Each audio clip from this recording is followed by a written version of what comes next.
Chapter 5, Austrian Economics. The founder of Austrian economics was Karl Menger, 1840 to 1921. In 1871, he published his Principles of Economics, in which he developed a unique approach to economic theorizing. His goal was not to establish a new paradigm, but to shift the focus of the mainstream and historical schools of economics. He actually dedicated the book to one of the leading figures of the latter, William Rocher, in the hope that this might make him more sympathetic. Much to his disappointment, however, his volume was either ignored or when it was not, it was roundly criticized, especially by the very members of the German historical school he hoped to sway, parentheses, who took to calling his brand of economics Austrian as a pejorative, parentheses closed. He did, however, gain a small group of followers, most notably Eugen von Bavarik and Friedrich von Wieser, and later Friedrich A. Hayek and Ludwig von Mises. They were very much taken by his logic, though not always in complete agreement, and they worked diligently to extend Menger's work. Actually, for some time, roughly up to the Great Depression, Austrians were able to actively participate in mainstream economic discussions. Recall, for example, that Menger was listed in Chapter 3 as one of the members of the marginalists who were responsible for creating many of the core concepts in neoclassical economics. Throughout, however, their work was distinct in a number of ways. As Peter Betke writes, 1. It was not mathematical. 2. It was philosophical. 3. The dynamic nature of economic activity took center stage. And 4. It dealt with social and political issues beyond market exchange and production. End of quote. As the environment became less open, some Austrians suppressed these differences and moved into neoclassicism. Others continued to follow a path that led them further and further from the mainstream. Next section, methodological individualism, praxeology, and subjectivism. One of the most unique aspects of Austrianism is its heavy emphasis on method.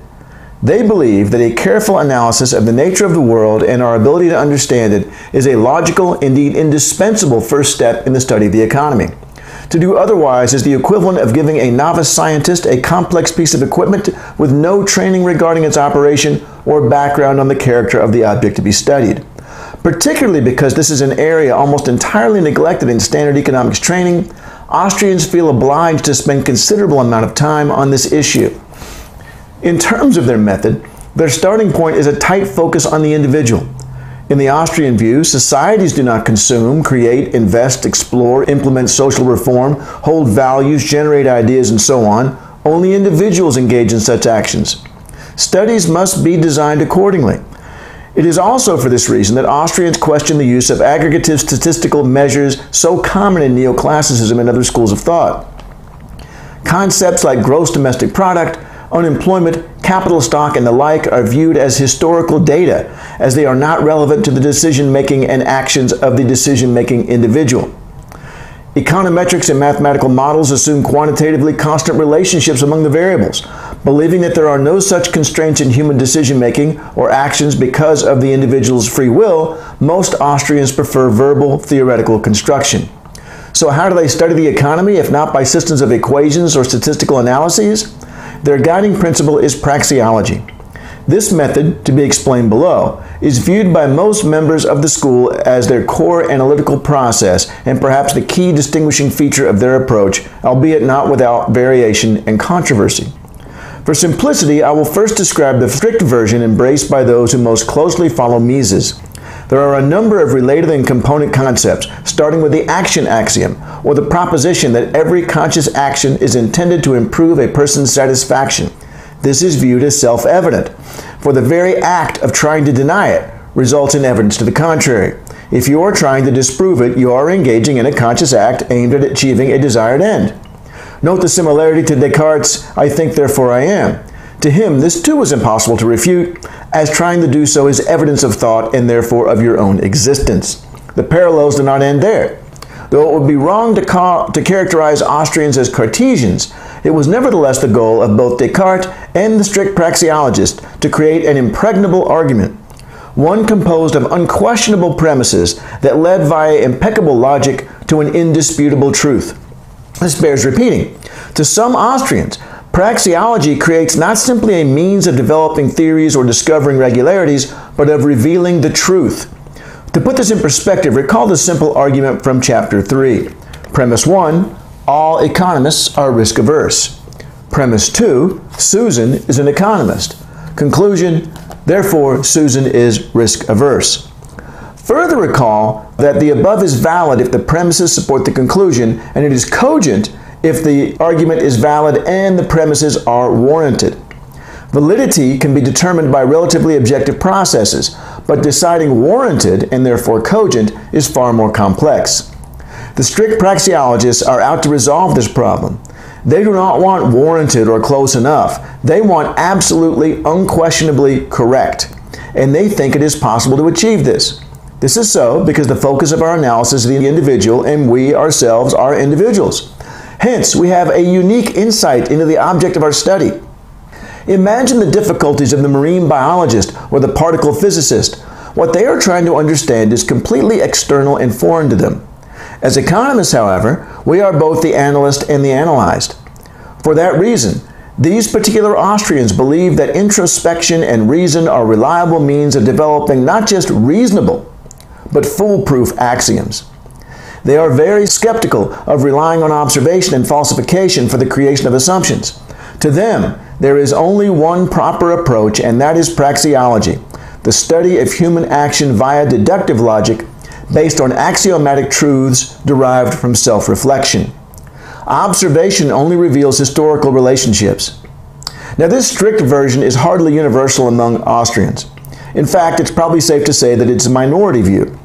Most either employ a diluted version thereof or they outright reject it. Still, it is a key aspect of their method, and every Austrian must at least consider her position with respect to it. There is no question, however, that it has influenced their thinking. A more widely accepted aspect of their method is subjectivism. Austrians believe that the essence of economic behavior is personal and therefore unobservable. It is subjective, existing only in the mind of the agent. As George Selgin writes, within the realms of human action there are phenomena, in particular market phenomena, that exist only by virtue of the consciousness of purposeful individuals. Thus, value, wealth, profit, loss, and cost are products of human thought, having no objective or extensive foundation.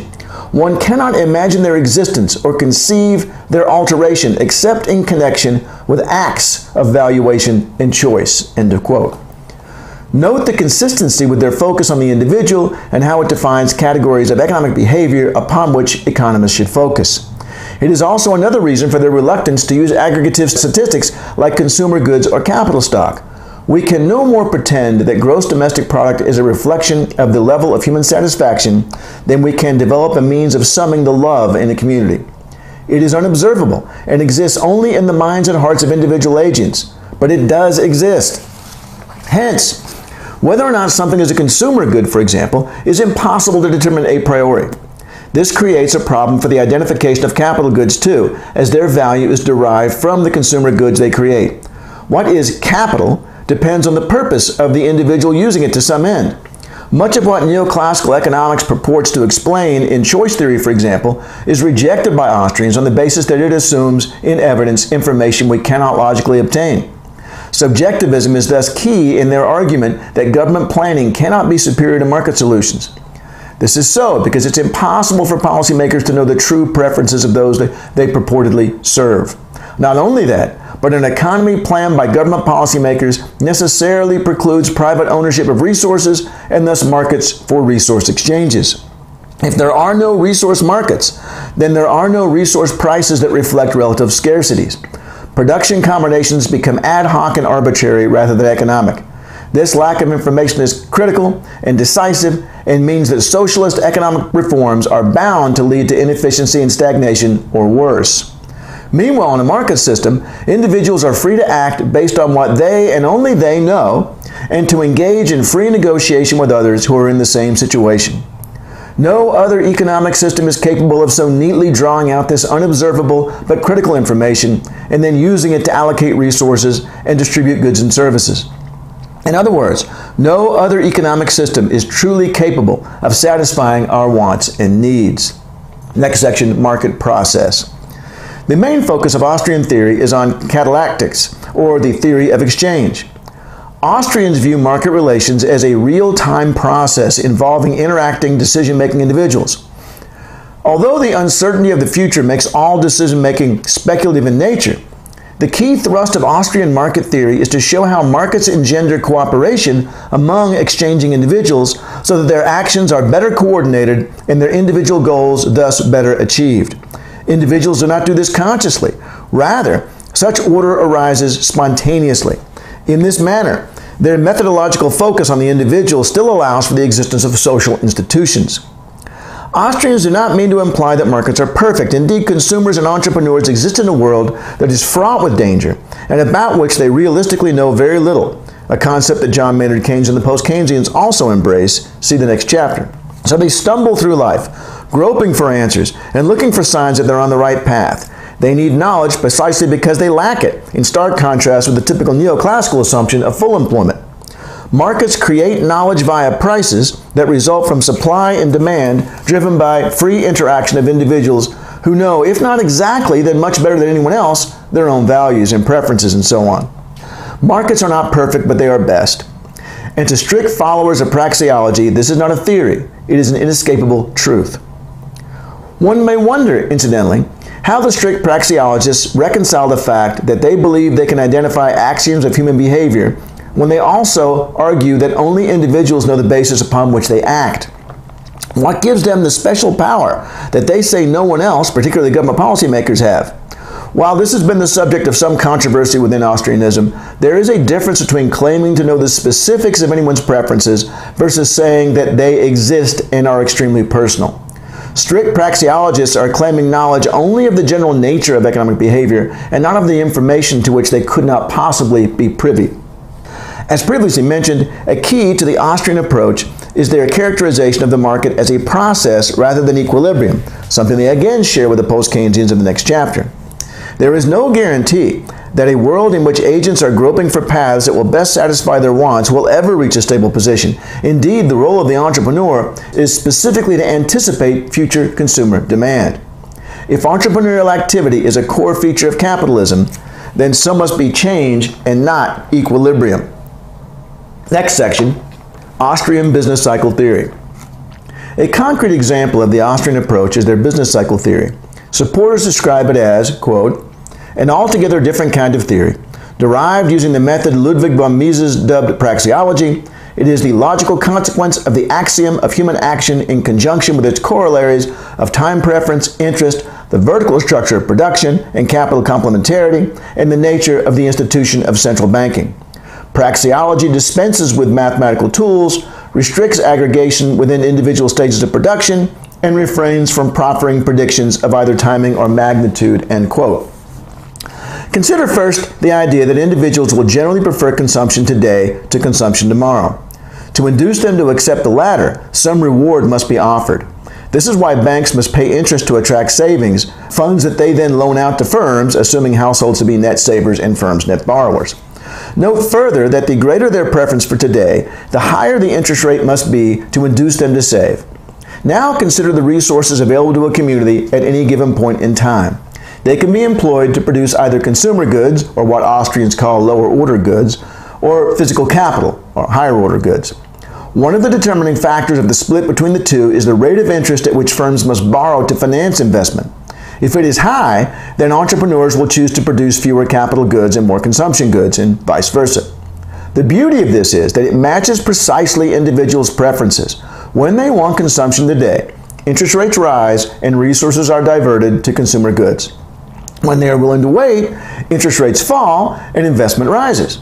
Thus, the market thus translates unobservable human preferences into a signal that causes agents' desires to create the preferred outcome, the specifics of which they did not know given their limited information at the outset. No government could do this more efficiently. Now consider what happens if the central bank decides to interfere with the market by undertaking a monetary stimulus via an extension of credit. This will have the effect of lowering interest rates and thereby encouraging a reallocation of resources from consumer goods production to capital goods production, parentheses, something that adherents argue does not require a full employment assumption, only scarcity, parentheses closed. Unfortunately, this is an artificial change and does not reflect individuals' preferences. This will have consequences later. Eventually, the jump in economic activity created by the rise in investment will begin to raise prices, or alternatively, one can argue that the inflation was caused by the fact that the central bank's stimulative policy required the printing of more money. Same story, different mechanism. This prompts officials to discontinue their earlier policy and allow interest rates to rise. Consumption will therefore rise and investment fall, and the producers of lower order goods will, quote, bid labor, raw materials, and non-specific capital goods away from higher order capital goods industries, unquote. As this occurs, some of those investments will become unprofitable.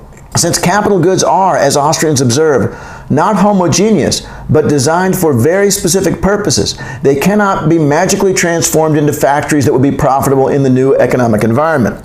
Many will fail, causing economic contraction and unemployment. The underlying reason is that the expansionary monetary policy led entrepreneurs into investments that did not truly reflect consumer preferences. The resulting overinvestment caused recession and unemployment. This is precisely what they believe led to the financial crisis of 2008. The easy money policies of the Federal Reserve prior to that point encouraged unproductive investments. Note again how this explanation focuses on the role of the individual and highlights the fact that the market is the most reliable means of translating their preferences into economic outcomes. Government attempts to stimulate the macroeconomy only serve to confuse the signal sent to entrepreneurs, and it led to a waste of resources. Next section, method. Because the nature of Austrianism is such that method is a key element of the school of thought, this has already been discussed at length. By way of a short summary, they adopt a strictly individualistic view of the economy in the sense that the only logical focal point is the individual decision maker. Aggregative concepts are not useful in theorizing, not only because of this, but also since the essence of economic behavior is personal and unobservable. Strict praxeologists argue that Austrian economics must be characterized by arguments built on a priori axiomatic premises that then lead not to theories, but to the truth. Some follow a less extreme version of this, arguing that theory requires a combination of logic and concepts taken from observation, such as, for example, the particular form of money created by central banks, which is called fiduciary media and is a concept that is used in Austrian business cycle theory. Still others believe that econometrics and formal mathematical modeling are perfectly acceptable tools of theorizing. Next section, views of human nature and justice. As with their method, their view of human nature was an integral part of the explanation above. Austrians see social behavior as ultimately the behavior of individuals. Societies do not hold values, have preferences, or make choices. Individuals do. Furthermore, what drives those values, preferences, and choices is personal, subjective, and unobservable. Humans are not coldly calculating machines, carefully analyzing complete sets of information. They struggle to determine the course of action that will best serve them, and their lack of relevant data acts as a real hindrance, but one that can be alleviated by the signals created by markets. Justice to Austrians is represented by outcomes that reflect the collective preferences of humans. And because of the subjective nature of those preferences, justice cannot be delivered by a central authority because it does not have access to the necessary information. Only markets can take these preferences and translate them into outcomes derived from what people really want. Markets are not perfect, but they are better than any other available tool for helping individuals achieve their personal goals. Next section, standards. Primary standard. An absolute cornerstone is the focus on the individual acting and interacting in market exchange. A study assuming that economic behavior is largely social in nature would not be Austrian.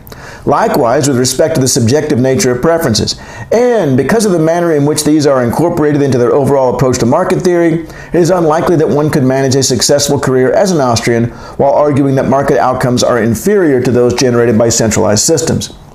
The idea that economic activity must be studied at the margin is also central, as is the concept that agents' time preferences drive both interest rates and the allocation of resources between lower and higher order goods, secondary standards of behavior. One need not, however, embrace praxeology in its strict form or even at all to be considered an Austrian. In fact, there's a bit of a split within the school of thought between those who more closely follow Mises and view Austrianism as a very distinct approach and those who are essentially neoclassicals with a different focus. Parentheses, recall that it was mentioned above that some Austrians essentially joined the mainstream when the latter began to become less open to heterodox perspectives. Parentheses closed. Common themes in Austrian literature are the philosophical foundations of economic analysis, business cycles, entrepreneurship, and the role of markets in creating and using knowledge. Addressing one of these in your research is not a requirement, but could enhance your chances of publication. Something that distinguishes Austrianism from other non-mainstream approaches is the lack of any close relationship with other heterodox schools of thought. This means that it's rare to see Austrian scholarship published in, for example, post-Keynesian or Marxist journals. Work aimed at pointing out commonalities or generating goodwill is not common, and as will be explained below, the feeling is mutual. Thus, while one might be successful in publishing a paper on the overlap between institutionalist and Austrian economics, it would be a hard sell. Also playing a role is the fact that Austrians can sometimes enter into discussions taking place in the economic mainstream. This ability could be jeopardized if they were to openly associate with those who have been banished, although some Austrians choose to do so anyway. Contemporary activities. Because Austrian economics is associated with libertarianism, there is a relatively large number of groups that espouse it. But in terms of academic research, the primary association is the Society for the Development of Austrian Economics. They sponsor a number of sessions at the Southern Economic Association meetings, offer several essay prizes, and are associated with the Review of Austrian Economics. The last represents, along with the Quarterly Journal of Austrian Economics, published by the Ludwig von Mises Institute, the main research outlets for Austrian scholars. There are also a great many discussion pages and blogs, and some are even maintained by professional economists. However, the cost of starting one of these is very low, and it does not have to undergo a peer review process to post something. This does not mean that they cannot be quite good, but one should be careful not to confuse them with actual Austrian scholarship. The latter offers a much more accurate view of this school of thought, and the scholar's view of the amateurs is sometimes quite low. Next section, criticisms. Because they know they're operating from a position of weakness within the discipline, most non-mainstream schools of thought avoid attacking each other. However, as suggested above, that courtesy is not always extended to the Austrians. This is so because first, since so many Austrians are able to work from within neoclassicism, they are seen as a potential threat. Second, Austrians generally take a very pro-market stance. This clearly clashes with the Marxists who see capitalism as exploitative. Meanwhile, even though the post-Keynesians agree with the Austrians on several key points in modeling, they use these tools to come to the conclusion that capitalism is inherently unstable and must be supplemented by government intervention. Institutionalists generally share the post-Keynesian view, and most feminists, believing that the inferior status of women is a result of social forces, take issue with the Austrian premise that economic behavior is ultimately personal. The only exception is the new institutionalist school, some members of which adopt aspects of Austrianism in their research. This means that the Austrians come in for more than their fair share of criticism. The most common is that aimed at their individualistic approach. Institutionalists in particular take a starkly different stance, arguing that humans are social animals by nature and are therefore strongly influenced by culture and tradition. Most feminists agree. Meanwhile, post-Keynesians argue that the most significant result of assuming uncertainty is not that we need markets to create knowledge, but that physical investment breaks down and causes extended period of involuntary unemployment. More on this in the next chapter. In addition, they contend that the Austrian conception of inflation, part of the business cycle theory above, is flawed on a number of levels. Not only is it impossible for a central bank in the modern financial system to cause prices to rise by, quote, printing money, unquote, but even were such a mechanism available, it would only be inflationary at full employment. The economy is almost always below that level. Marxists, of course, disagree substantially on many different points, but in general see the Austrians as apologists for capitalism and as being more ideological than scientific. Next section, final rejoinder. To start, the Austrians would ask the institutionalists and feminists, if individuals are not the ones ultimately acting, then who is? What is society other than a collection of individuals? The Roman Catholic Church of the United States of America cannot do anything. Only people within them can. To argue otherwise is nonsense. With respect to the post-Keynesian objections, Austrians would first say that they are ignoring the fact that demand for goods and services is insatiable. Because we always want more, it is impossible for demand to fall short of our total ability to supply. Unemployment may result from short-term informational problems or shocks, but such disequilibria create profit opportunities that entrepreneurs exploit, thereby rejuvenating the economy. So far as money creation leading to inflation, this is obviously true and has been shown time and again in countries like Weimar Germany and Zimbabwe. The depiction of the money supply exceeding money demand is not necessarily meant to be taken literally and is only a means of summarizing the effect of an easy money policy. Therefore, even allowing for the existence of a modern financial system, the argument still holds. Last, to Marxists, Austrians say that the collapse of communism and the spread of capitalism, even to the People's Republic of China, speak for themselves. The fact that communist regimes have been linked to numerous human rights violations and other violent oppressive acts only furthers the case that Marxists are more likely to create freedom and justice than socialism. Final section, further reading. It's probably safe to say that the Austrians, along with the Marxists, maintain the largest internet presence of any heterodox school of thought. The Ludwig von Mises Institute has analyses of current events, a huge archive of literature, extensive listings of online courses, and various audio and video resources. The Austrian Economic Center is less extensive, but is especially active in sponsoring workshops and tours in Europe. The Library of Economics and Liberty, sponsored by the Liberty Fund, while not explicitly Austrian, contains a great deal that is sympathetic and offers a reading list. Thank you.